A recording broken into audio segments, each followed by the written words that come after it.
students.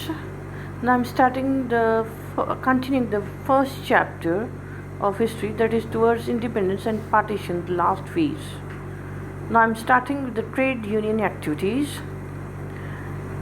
Bombay and Calcutta was the main center of textile. Bombay और Kolkata main centre थे textile, jute and T industry के. Textile means कपड़े बनाने की, jute industry और टी इंडस्ट्री बॉम्बे और कलकत्ता में ही कॉन्सेंट्रेटेड थी. Naturally these two reasons had maximum working class population, और इसलिए कुदरती रूप से इन दोनों रीजन्स बॉम्बे और कोलकाता में वर्किंग क्लास पॉपुलेशंस थी. मीन्स लेबरर्स बहुत ज़्यादा रहते थे जो फैक्ट्रीज़ में काम करते थे.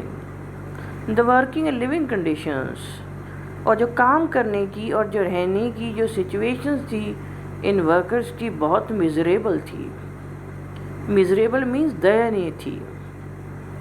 Very poor conditions, they were living in very poor conditions. Their living standard was very down. They worked hard, बड़ा सख्त मेहनत करते थे वो. 15, 16 and even 18 hours a day. एक दिन में 15, 16 और 18 घंटे काम करते थे. There was no leave rules, कोई लीव रूल्स नहीं थे. छुट्टी लेने के कोई रूल्स नहीं बनाए थे. No security of job, job की भी कोई सिक्योरिटी नहीं थी. In this situation a few individuals, कुछ इंडिविजुअल्स जैसे शशिपदा बनर्जी जो कि रेडिकल ब्राह्मो थे, उन्होंने वर्किंग मेंस क्लब फाउंड किया.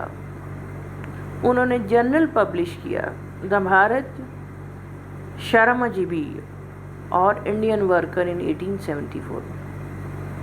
But he did not form any, उन्होंने कोई ट्रेड यूनियन नहीं बनाई, मजदूर संगठन नहीं बनाया. इन बॉम्बे N.M. लोखंडे ने वीकली स्टार्ट किया जिसका नाम था दीनबंधु इन 1880. ही ऑल्सो फाउंडेड, उन्होंने बॉम्बे मिल हैंड्स एसोसिएशन फाउंड की 1890 में. ये एसोसिएशन मॉडर्न सेंस में देखा जाए तो ट्रेड यूनियन नहीं थी. First trade union Madras labour union April 1918 में फाइंड की गई थी B.P. वाडिया द्वारा. अ क्लोज एसोसिएट, बहुत ही नज़दीकी एसोसिएट थे मिसेस एनी बेसेंट के. Mohandas Karamchand Gandhi also led a strike of workers. Mohandas Karamchand Gandhi ji ने वर्कर्स की स्ट्राइक शुरू की. इन 1918 हड़ताल शुरू की वर्कर्स की. कहाँ? अहमदाबाद में 1918 में. इन 1920 में गांधी ने मजूर महाजन बनाया जो किसकी वकालत करता था, किसको एडवोकेट करता था? पीसफुल रिलेशन, शांतिपूर्वक रिलेशंस वर्कर्स और उनके एम्प्लॉयर्स के बीच में. Trade union movement was thus slowly taking shape, और ट्रेड यूनियन मूवमेंट धीरे धीरे अपनी शेप ले रही थी, मतलब बन रही थी. ट्रेड यूनियन मजबूत हो रही थी.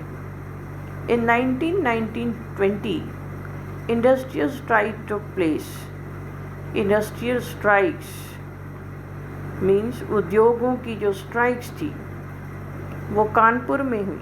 हड़तालें कलकत्ता, बॉम्बे, मद्रास, जमशेदपुर और अहमदाबाद में हुई. बहुत सारे वर्कर्स ने इन स्ट्राइक्स में पार्टिसिपेट किया.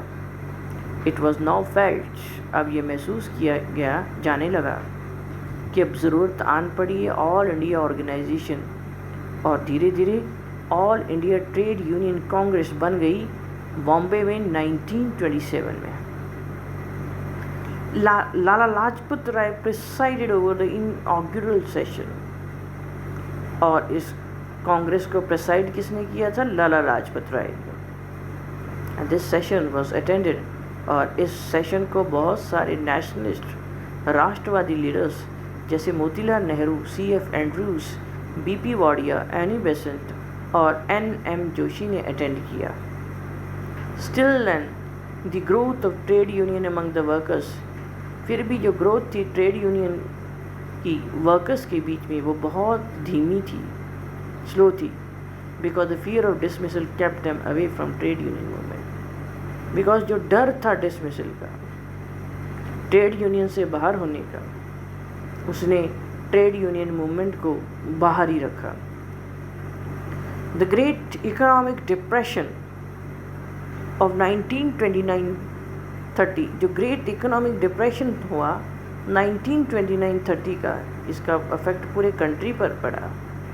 बहुत सारी फैक्ट्रीज क्लोज कर दी गई और वर्कर्स लॉस्ट द जॉब्स, और वर्कर्स को अपनी नौकरियां गंवानी पड़ी। इन द मेन टाइम, उसी दौरान जब many ups and down, trade union movement में कई उतार और चढ़ाव आए, एंड स्प्लिट, और दरार पड़ गई उनके बीच में। विद इन किसके बीच में? All India trade union Congress के बीच में। इन 1929 मॉडरेट्स ने ऑल इंडिया ट्रेड यूनियन को छोड़ दिया एंड क्या बनाया? Indian trade union federation. 1931 में कम्युनिस्ट ऑल्सो लेफ्ट, कम्युनिस्ट ने किसको छोड़ दिया? All India trade union congress को, और क्या बनाया? Red trade union congress. The splits naturally weaken, और इन स्प्लिट्स ने कुदरती रूप से ट्रेड यूनियन मूवमेंट को कमज़ोर कर दिया। अटेम्प्ट्स, कोशिशें की गई थी लेफ्टिस्ट और सोशलिस्ट द्वारा कि वर्कर्स को यूनाइट किया जाए, एकजुट किया जाए, एंड पीजेंट ऑर्गेनाइजेशंस बनी, किसानों के संगठन बने, कलेक्टिव यानी इकट्ठी मूवमेंट्स या आंदोलन के लिए।